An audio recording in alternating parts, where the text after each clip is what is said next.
Praise the lord, హల్లెలూయా. దేవుడికి మహిమ కలుగును గాక. ఈరోజు వాక్య ధ్యానం అంశం నిమిత్తమై ఆ 3 గొప్ప లక్షణాలు కలిగి దేవుని ప్రవక్తగా మార్చబడిన ఆ వ్యక్తి ఎవరు? ఈరోజు ఆలోచన చేసినట్లయితే గొప్ప 3 లక్షణాలు కలిగి దేవుని ప్రవక్తగా ఎన్నుకోబడిన వ్యక్తి ఎవరు అన్నట్లయితే బైబిల్ గ్రంథంలో మనము స్పష్టంగా ధ్యానించినట్లయితే మోషే భక్తుడు అని చెప్పి మనము అర్థం చేసుకోవచ్చు. ఈ మోషే ప్రవక్తగా దేవునిచే ఎన్నుకోబడిన వ్యక్తిగా మార్చబడటము జరిగి ఉన్నది. దీనికి 2 కారణాలు ఉన్నాయి. మొదటిది దేవుని యొక్క కృప, రెండోది గొప్ప 3 లక్షణాలు మోషే తన జీవితంలో కలిగి ఉండటం వలన దేవుని చేత ఎన్నుకోబడిన వ్యక్తిగా మార్చబడటం అనేది జరిగి ఉన్నది. ఈరోజు మన జీవితంలో కూడా నిశ్చయముగా దేవుడు మనల్ని ఎన్నుకోవాలి అని ఆశపడుతున్నారా? దేవుడు నన్ను ఎన్నుకోవాలి, దేవుడు నన్ను తీసుకోవాలి, దేవుడు నన్ను వాడుకోవాలి అని చెప్పి ఎంతోమంది ప్రయత్నిస్తూ ఉంటారు. ఎంతోమంది దేవుడు నాతో మాట్లాడాలి, దేవుడు నన్ను తీసుకోవాలి, దేవుని ఎన్నుకునే వ్యక్తిలో నేను ఉండాలి అని చెప్పి చాలామంది కోరుతూ ఉంటారు. కానీ అది ఎలా అని చెప్పి చాలామందికి అర్థము కాదు. కానీ ఈరోజు మోషేని ఎలాగైతే దేవుడు ఎన్నుకున్నాడో అలాగే నిశ్చయముగా మన జీవితంలో కూడా దేవుడు మనల్ని ఎన్నుకోవాలి అని అంటే మనము గొప్ప 3 లక్షణాలు కలిగి ఉండటము శ్రేష్టము అని చెప్పి ఈ సమయమున అందరికీ తెలియజేస్తున్నాను. ఈరోజు ఆలోచన చేసినట్లయితే ఈ మోషే ప్రవక్తుడు ఇదివరకు కాల సమయమునందున అల్లరితో కూడిన ఆటపాటలు చేస్తూ తన జీవితాన్ని ఎంతో వృధా చేసుకుంటూ, తన జీవితాన్ని నాశనం చేసుకుంటూ, తన జీవితాన్ని చిందరవందంగా చేసేసుకుంటూ బ్రతుకుతున్నప్పుడు తను చేసింది మొట్టమొదటిగా తన చేసుకున్నాడు. ఆయన ఎంచుకొనడం అనేది జరిగినది. అంటే సరైన మార్గము ఏది, సరిలేని మార్గము ఏది, దేవునికి ఇష్టానుసారమైన మార్గము ఏది, దేవునికి ఇష్టం లేని మార్గం ఏది, లోక సంబంధమైన విషయాలు ఏంటి, పాప సంబంధమైన విషయాలు ఏంటి, పరిశుద్ధత వైపు మనము అడుగులు వేయాలా, పాపాత్ముల వైపు మనము అడుగులు వేయాలా, నీతిగా జీవించాలా, అవినీతిగా జీవించాలా, యథార్థవంతుడుగా ఉండాలా, మోసం చేసేవాడుగా నేను ఉండాలా అని చెప్పి మోషే ప్రవక్త ఎంచుకున్నాడు. తన జీవితంలో ఎంచుకున్నాడు. ఇది దేవుని యొక్క మార్గము, ఇది దృష్టుడి యొక్క మార్గము. ఈ మార్గంలో గనుక నేను వెళ్తే ఉన్నతమైన స్థానంలో ఉంచబడతాను, ఈ మార్గంలో గనుక నేను వెళ్తే దీన స్థానంలో ఉంచబడతాను అని చెప్పి ఈ యొక్క మోషే ప్రవక్తగా ఎన్నుకొనటం జరిగి ఉన్నది. కాబట్టి దేవుడు మోషేని ఎన్నుకొనబడటము జరిగి ఉన్నది. ఈరోజు నువ్వు శ్రేష్టమైంది నువ్వు ఎంచుకుంటున్నావా? నీ జీవితము శ్రేష్టముగా ఉంటుంది. దేవుడు నిన్ను ఎంచుకుంటాడు. ఈరోజు ఈ లోక సంబంధమైన పాపము, జూదము, మత్తు పానీయాలు, వ్యభిచారము, జారత్వము, కామము, అపవిత్రత, దొంగతనము, హేయము, లోభము, మత్సరము, ఇటువంటివన్నీ నువ్వు ఎన్నుకొని నీ జీవితంలో ఇవి నాకు కావాలి, ఇవి నాకు కావాలి, ఇవి ఉంటే నా లైఫ్ సంతోషముగా ఉంటుంది, హ్యాపీనెస్గా ఉంటుంది, నా జీవితం ఎంతో ఉన్నతముగా ఉంటుంది అని చెప్పి నువ్వు కనుక ఆశపడుతూ దానిని నువ్వు చేసుకుంటున్నావా, దానిని నువ్వు ఎంచుకుంటున్నావా, నీ జీవితం ఈరోజు నరకం పాలము అవుతుంది. అది అవ్వక మునిపే ఈరోజే నువ్వు సరైనది ఎంచుకో. నీతిది, యథార్థముగా ఉంది, పవిత్రమైనది, రమ్యమైనది, శ్రేష్టమైనది, ఉన్నతమైనది దేవుని యొక్క రాజ్యము. అటువంటి రాజ్యాన్ని కనుక నువ్వు ఎన్నుకున్నట్లయితే దేవుడు నిన్ను ఎన్నుకొని ఉన్నతమైన స్థానంలో ఉంచుతాడు అని చెప్పి దేవుని యొక్క వాక్యాలు స్పష్టంగా మనకి కనపడుతున్నాయి. ద ఫస్ట్ థింగ్ ఈజ్ మోషే తన జీవితంలో ఫస్ట్గా ఉన్న లక్షణము ఏంటంటే హీ చూజ్డ్, తను ఎంచుకొనడం అనేది జరిగి ఉన్నది. హెబ్రీయులకు రాసిన పత్రిక 11వ అధ్యాయం 24వ వచనం, మోషే పెద్దవాడు అయినప్పుడు విశ్వాసమును బట్టి ఐగుప్తు ధనము కంటే క్రీస్తు విషయమైన నింద గొప్ప భాగ్యమును అని ఎంచుకొనును అని అంటున్నారు.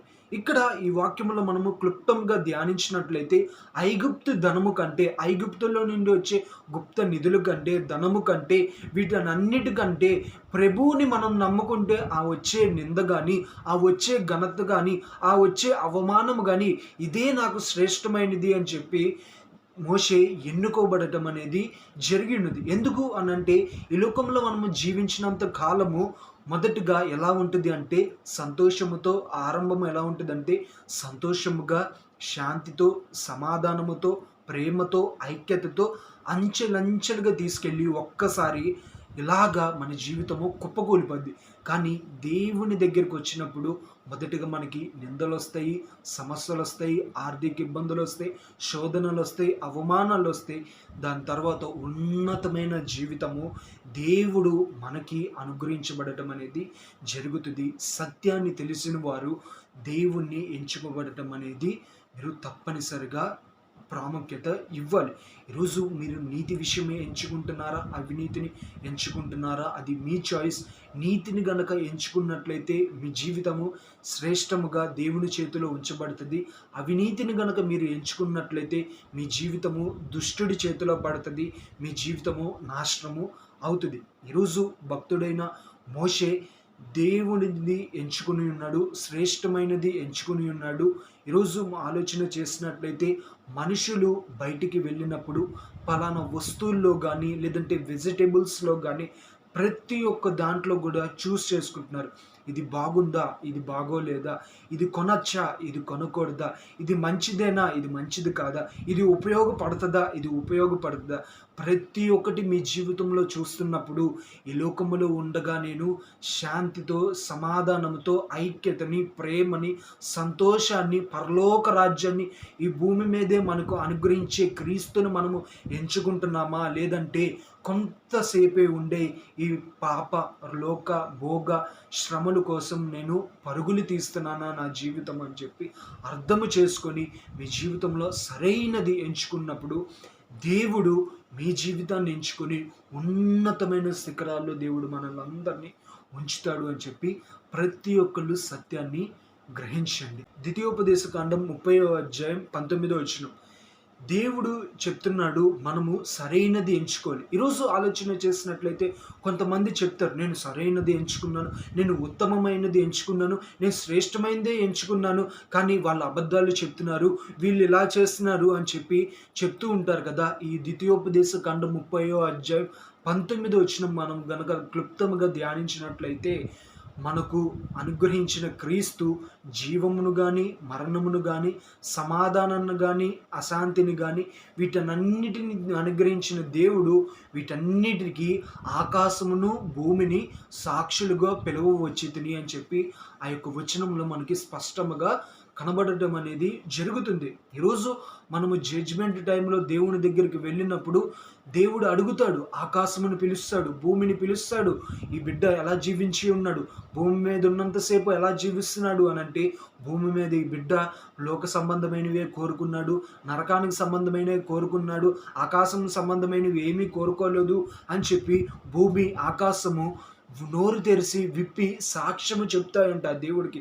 ఆ రోజు రాక మునిపే ఈరోజు నీ స్థితి ఏమై ఉన్నది, నీ చూసింగ్ ఏమై ఉన్నది, నువ్వు ఎంచుకునే విధానంలో సరిగా లేదా, నువ్వు ఎంచుకునే పద్ధతులు సరిగా లేవా, నువ్వు ఎంచుకున్నది సరైనది కాదా, ఈరోజు దేవుడి దగ్గరికి వెళ్ళు, ప్రభువా ఇది శ్రేష్టమైందని చెప్పి నా జీవితంలో నేను ఎంచుకున్నాను, కానీ ఇది నేను శ్రేష్టమైందని చెప్పి కాదు అని నేను ఇప్పుడైతే తెలుసుకొని ఉన్నానో దీన్ని విడిచిపెడుతున్నాను, శ్రేష్టమైనది నీ గొప్ప భాగ్యము ప్రభువా, అది నేను ఎంచుకుంటాను అని చెప్పి ఈరోజే మీరు ఒక తీర్మానం తీసుకుని దేవునికి ఇష్టానుసారమైనది, దేవుని ఆలోచన ప్రకారము ఉత్తమమైనది మనం ఎంచుకున్నప్పుడు మన జీవితం దీవించబడుతుంది, ఆశీర్వదించబడుతుంది అనే సత్యాన్ని మనం అందరము గ్రహిద్దాము.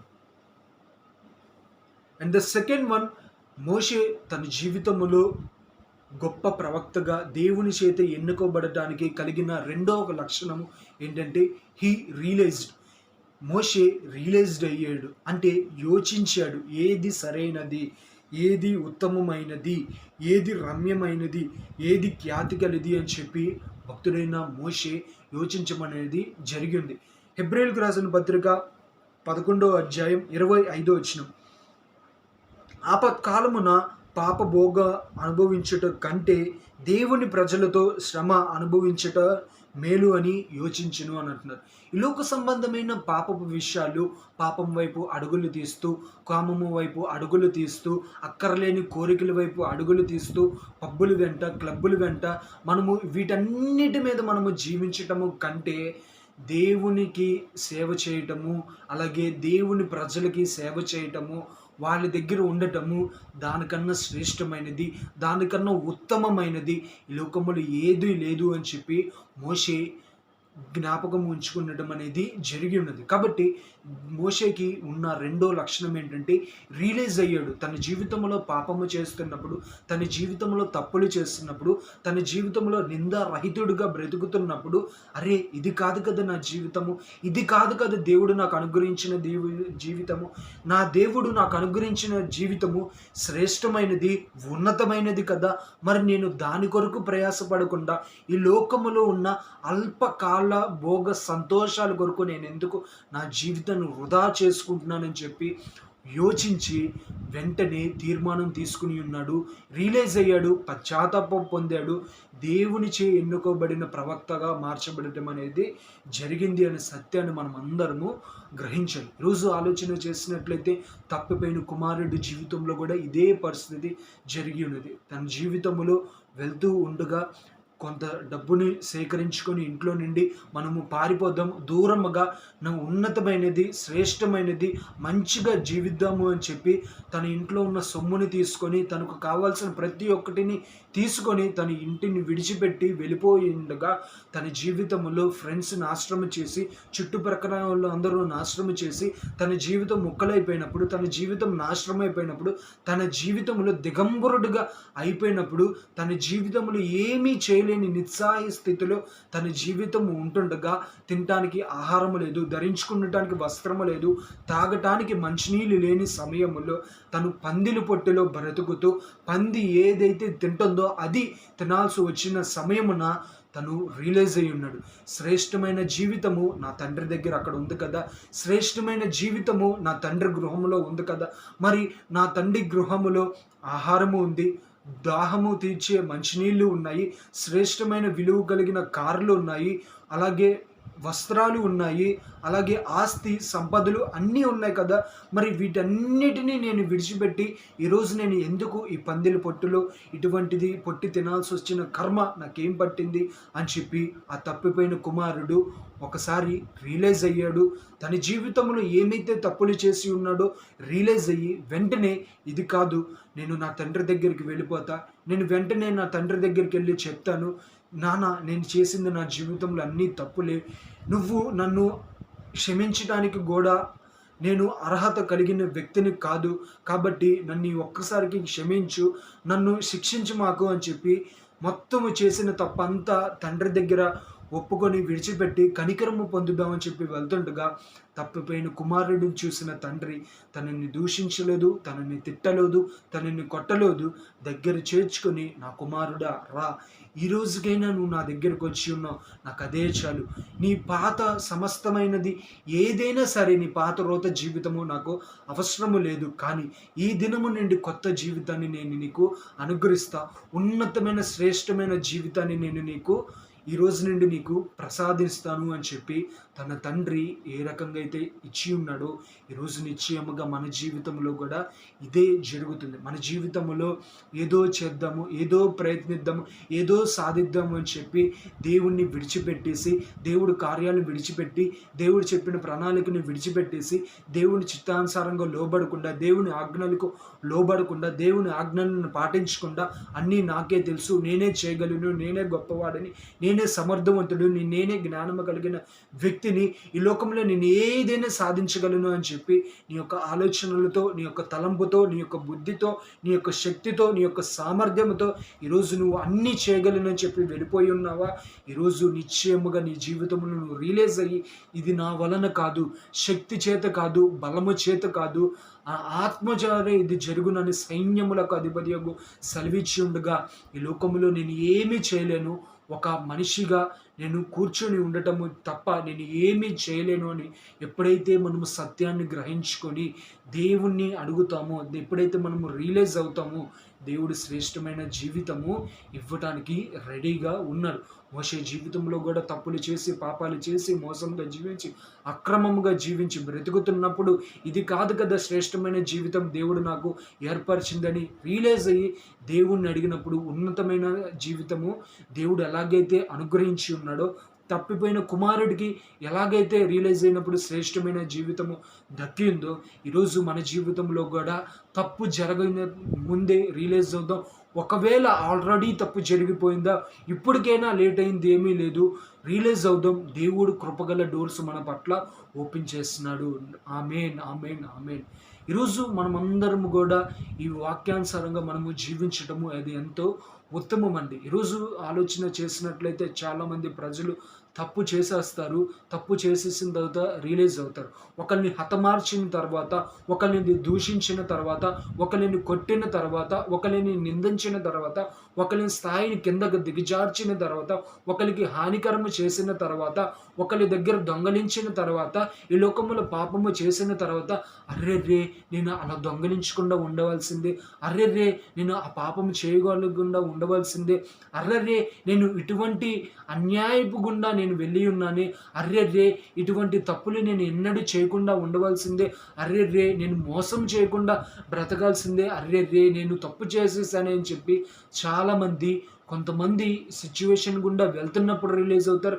మరికొంతమంది మొత్తం కంప్లీట్ అయిపోయిన తర్వాత రియలైజ్ అవుతారు. ఈరోజు నువ్వు ఏ స్థితిలో ఉన్నా సరే, నువ్వు ఆల్రెడీ రియలైజ్ అయ్యావా? దేవుడికే మహిమ కలుగును గాక. ఇంకా నువ్వు ఏ స్థితిలో ఉన్నావో అర్థం కాక రియలైజ్ అవ్వలేదా? ఈరోజు రియలైజ్ అవ్వు. మోషేకి కలిగిన 3 లక్షణాలలో మొదటి లక్షణం ఆయన ఎంచుకున్నాడు. సరైనది నువ్వు నీ జీవితంలో ఎంచుకో. రెండోదిగా నీ జీవితంలో రియలైజ్ అవ్వు. నువ్వు ఏది రియలైజ్ అయినా సరే నీకు శ్రేష్టమైన జీవితాన్ని దేవుడు అనుగ్రహించడానికి సిద్ధముగా ఉన్నాడు అని చెప్పే సత్యాన్ని ప్రతి ఒక్కళ్ళు ఈ సమయమునందున గ్రహించండి. And the third one is he focused. మోషేకున్న 3 లక్షణాలలో మూడో ఒక లక్షణము హీ ఫోకస్డ్. ఆయన దృష్టి ఉంచి ఉన్నాడు. సరైనది మీద దృష్టి ఉంచి ఉన్నాడు. మంచి దాని మీద దృష్టి ఉంచి ఉన్నాడు. ఉత్తమమైన దాని మీద దృష్టి ఉంచి ఉన్నాడు.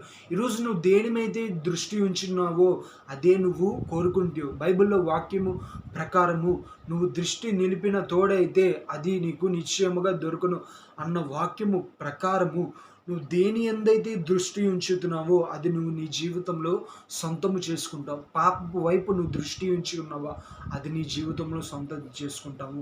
పరిశుద్ధత వైపు నువ్వు నీ జీవితంలో దృష్టి ఉంచావా అది నీ సొంతము చేసుకుంటావు.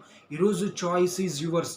మీరు ఏది ఎంచుకుంటారు, ఏది మీరు రియలైజ్ అవుతారు, ఏది మీరు దృష్టి ఉంచుతారో అదే నిశ్చయముగా మీ జీవితంలో వస్తుంది అనే సత్యాన్ని ప్రతి ఒక్కరు జ్ఞాపకము ఉంచుకోండి. హెబ్రీయులకు రాసిన పత్రిక 11వ అధ్యాయం 26వ వచనం. ఫరో కుమార్తె యొక్క కుమారుడిని అనిపించుకొనుటకు ఒప్పుకొనలేదు, ఏలయనగా అతడు ప్రతిఫలము కలుగుబోవు బహుమానమునందున దృష్టించి ఉంచెను. ఎప్పుడైతే దృష్టి ఉంచి ఉన్నాడో నిశ్చయముగా అదే తన జీవితంలో పొందుకుని ఉన్నారు. ఈరోజు మనం కూడా మన జీవితంలో శ్రేష్టమైనది మనము ఎంచుకోవాలండి. శ్రేష్టమైనది మనము చూసినప్పుడు, శ్రేష్టమైనది మనము ధ్యానించుకున్నప్పుడు అదే మన జీవితంలో మనము పొందుకుంటామనే సత్యాన్ని గ్రహించండి. కీర్తన గ్రంథములో మనకి కనబడుతుంది, అలాగే ద్వితీయోపదేశ కాండములో మనకి కనబడుతుంది, అలాగే కొరింథీయులకు రాసిన పత్రికలో కనబడుతుంది. ఈ అన్నిటిలో దేవుడు చెప్తున్నాడు, నీ ప్రభు అయిన యేసుక్రీస్తు వైపే నువ్వు దృష్టి ఉంచు అని అంటున్నారు. అంటే ఈ లోకంలో దేని యందు దృష్టి ఉంచకూడదు. దేవునికన్నా శ్రేష్టమైనది, దేవునికన్నా ఉత్తమమైనది, దేవుడి నామానికన్నా మహిమ కలిగినది ఈ లోకంలో ఏమీ లేదు. కాబట్టి ఆయన యందు మనము దృష్టి ఉంచినప్పుడు శ్రేష్టమైనవే మనం మన జీవితంలో పొందుకుంటాము. అటువంటి కృప దేవుడు మనకి అనుగ్రహిస్తాడు అనే సత్యాన్ని ప్రతి ఒక్కళ్ళు సమయమునందున జ్ఞాపకము ఉంచుకోండి. ఈ వాక్యాన్ని వింటున్న ప్రతి ఒక్కరిలో మీ జీవితంలో దేవుడు మాట్లాడాలని చెప్పి నమ్ముతున్నాను. వాక్యం వింటున్న ప్రతి ఒక్కరితో ఈరోజు నేను సూటిగా అడిగే ప్రశ్న, మీ జీవితంలో మీరు చూస్ చేసుకోండి. రైచియస్నెస్ది చూస్ చేసుకోండి. అన్వాంటెడ్ మెటీరియల్స్ని మీరు చూస్ చేసుకోవద్దు అని చెప్పి మీకు తెలియజేస్తున్నాను. And the second one is మీరు రియలైజ్ అవ్వండి. తప్పు జరగకముందే రియలైజ్ అవ్వండి. తప్పు జరగటానికి కూడా అవకాశం ఇవ్వద్దు. శ్రేష్టమైనది దేవుని యొక్క నామము, దేవుని యొక్క లేఖనాలు. అటువంటిది మనము రియలైజ్ అయ్యి అటువంటిది ఉత్తమమైనది అని చెప్పి మనము గ్రహించినప్పుడు మన జీవితంలో తప్పనేదే జరగదు. And the third one is ఈ ఫోకస్డ్. మనము దృష్టి ఉంచాలి. ఈరోజు పరిశుద్ధత వైపు నువ్వు దృష్టి ఉంచితే పరిశుద్ధమైన ఆలోచనలు, పరిశుద్ధమైన తలంపులు, పరిశుద్ధమైన దర్శనాలే నీకు వస్తాయి. పాపం వైపు కనుక నువ్వు దృష్టి ఉంచినట్లయితే పాప సంబంధమైన ఆలోచనలు, పాప సంబంధమైన కోరికలు, పాప సంబంధమైన అలవాటులు, పాప సంబంధమైన కళలు ఇవే నీ జీవితంలోకి ప్రవేశించబడతాయి. కాబట్టి ఈరోజు మీ జీవితంలో దేవునిచే ఏర్పరచబడిన గొప్ప ప్రవక్తగా మార్చబడిన ఆ వ్యక్తి మోషే. తన జీవితంలో ఏ రకంగా అయితే మొదటిగా దేవుని కృప వలన జరిగింది, రెండవదిగా తన జీవితంలో 3 గొప్ప లక్షణాలు కలిగి ఉన్నాడు. He choosed, he realized, he focused. ఆయన యోచించి ఉన్నాడు, ఆయన ఎంచుకొని ఉన్నాడు, ఆయన యోచించి ఉన్నాడు, ఆయన దృష్టి ఉంచి ఉన్నాడు. ఈ మూడింటిని తన జీవితంలో నెరవేర్చుకుని ఉన్నప్పుడు తన జీవితము దేవుడు ఎన్నుకోబడటం అనేది జరిగి ఉన్నది. ఈరోజు నిశ్చయముగా నీ జీవితము దేవునిచే ఎన్నుకోబడాలని ఆశ నీకుందా? దేవుడు నా జీవితాన్ని వాడుకోవాలని, దేవుడు నా జీవితాన్ని ఎన్నుకోవాలని. ఈరోజు నా స్థితి ఏమైపోయినా పర్లేదు, నా స్థితి నీచముగా ఉంది, దేవుడు నన్ను ఎన్నుకుంటాడా? నా స్థితి పాపములో ఉంది, దేవుడు నన్ను ఎన్నుకుంటాడా? నువ్వు స్థితి పెంట కుప్పల మీద ఉన్నా సరే, నీ స్థితి ఎంత దిగజారిపోయినా సరే, నీ స్థితి ఎంత దరిద్రముగా ఉన్నా సరే, ఈ లోకంలో నీకు తెలిసిన ప్రతి ఒక్కరు నిన్ను విడిచిపెట్టినా సరే, దేవుడు నీ జీవితాన్ని ఎన్నుకోవడానికి రెడీగా ఉన్నారు. ఎప్పుడు మనము ఈ మూడిటిని మన జీవితంలో కలిగి ఉన్నప్పుడు. భక్తుడైన యోబు తన జీవితంలో సమాధిలో కూర్చొని రాళ్ళు తీసుకొని, రప్పలు తీసుకొని తన శరీరాన్ని కొట్టుకుంటూ రక్తము కారుస్తూ ఉంటే దాని మీద గోక్కుంటూ సీమి కారుతూ పుండు కారుతూ తన జీవితంలో అటువంటిగా జీవిస్తున్నప్పుడు కూడా భక్తుడైన యోబు అనుకున్నది ఒకటి, శ్రేష్టమైనది నేను ఎంచుకుని ఉన్నాను, నా దేవుడు నన్ను ఎంచుకోవాలి అని చెప్పి ఒక ఉద్దేశముతో ఉన్నాడు, ఒక ఆశతో ఉన్నాడు, ఒక దృష్టి ఉంచి ఉన్నాడు. కాబట్టి ఈరోజు మీ స్థితి కూడా అటువంటిగా ఉన్నా సరే, దేవుడు మీ స్థితిని ఎంచుకోవాలి అని అంటే, దేవుడు నిన్ను మోషే లాంటి ప్రవక్తగా కాకపోయినా సరే దేవుడి దృష్టిలో నేను ఎంచుకొనబడాలి, నేను చూస్ చేసుకోబడాలి, ఆయన దృష్టిలో నేను ఉంటే చాలు అని మీరు అనుకున్నట్లయితే మూడిటిని మనము కలిగి ఉండట శ్రేష్టము. Be focused, be realized, be choosed. ప్రతి ఒక్కటి మనము క్లుప్తంగా అర్థం చేసుకున్నప్పుడు దేవుడు తప్పనిసరిగా మన జీవితంలో గొప్ప కార్యాన్ని జరిగిస్తాడు. ప్రార్థన. మహాపరిశుద్ధుడు అయిన తండ్రి, నీ ఘనమైన నామానికి స్తుతులు చెల్లిస్తున్నాం ప్రభా. అయా, ఆ 3 గొప్ప లక్షణాలు కలిగి దేవుని ప్రవక్తగా ఎంచబడిన గొప్ప వ్యక్తి మోషే. ఆ మోషే ఎంచుకోబడటానికి గల కారణము మొదటిది నీ కృప, రెండవది ఆయన శ్రేష్టమైనది ఎంచుకుని ఉన్నాడు. ఆయన జీవితంలో ఏ రకమైన జీవితము జీవిస్తున్నాడో రియలైజ్ అయ్యాడు, పశ్చాత్తాపం పొంది నీ కృప, నీ కనికరము పొందుకొని ఉన్నాడు. అండ్ ద థర్డ్ వన్, ఆయన దృష్టి ఉంచి ఉన్నాడు, ఉత్తమమైన దాని మీద దృష్టి ఉంచి ఉన్నాడు. తన జీవితంలో నిశ్చయముగా నువ్వు ఎంచుకోబడిన ప్రవక్తగా మార్చబడి ఉన్నారు. ఈరోజు మా జీవితంలో కూడా అనేకమైనవి లోక సంబంధమైనవి చూస్ చేసుకోవడానికి ప్రయత్నిస్తున్నామే, కానీ దేవుని సంబంధమైనవి చూస్ చేసుకోవడానికి ఇష్టపడట్లేదు. మంచిది, శ్రేష్టమైనది, ఉత్తమమైనది చూస్ చేసుకునే కృపని మా అందరికీ దయచేయండి. And the second one, realize. తప్పు జరిగిపోయిన తర్వాత, పాపము జరిగిపోయిన తర్వాత, జీవితంలో నింద పడిపోయిన తర్వాత, జీవితంలో కృంగిపోయిన తర్వాత రియలైజ్ అయ్యి అరే అలా చేయకుండా ఉండవలసిందని చెప్పి అనేక మంది ఈ రోజున ఏడుస్తూ రొమ్ము కొట్టుకొని బాధపడుతూ ఇటువంటి స్థితిలో ఉండగా, ప్రభువా తప్పు జరగక మునిపే, ఒకవేళ తప్పు జరిగిపోయినా రియలైజ్ అయ్యి నీ ఎదుట వచ్చి కృప కనికరము పొందుకునే భాగ్యాన్ని ప్రతి ఒక్కరికి దయచేయమని అడుగుతున్నాం ప్రభా. అండ్ ద థర్డ్ వన్, ఈ ఫోకస్డ్. మోషే ఎలాగైతే దృష్టి ఉంచి ఉన్నాడు, అలాగే శ్రేష్టమైన దాని యందు దృష్టి ఉంచుకునే కృపా భాగ్యాన్ని కూడా ప్రతి ఒక్కరికి, ఈ వాక్యం వింటున్న నీ బిడ్డలకి దయచేయమని అడుగుతూ ఈ రోజున ప్రభా, ఈ అక్టోబర్ 1 అయా మరసియా ఈ మంత్ అంతా కూడా నీ కృపతో, నీ దీవెనతో అయా మీరే మమ్మల్ని భద్రపరిచి కాపాడమని, నువ్వు ఎన్నుకునే వ్యక్తిగా మేము ఉండే రకంగా అటువంటి గొప్ప లక్షణాలు కలిగి జీవించే వ్యక్తులుగా ఉండులాగున సహాయం చేయమని యేసుక్రీస్తు ప్రభువుట అడిగి వేడుకుంటున్నాం మా తండ్రి, ఆమేన్. వాక్యాన్ని వీక్షించిన అందరికీ గాడ్ బ్లెస్ యూ ఆల్. దేవుడు దీవించి ఆశీర్వదించును గాక. ఆమేన్.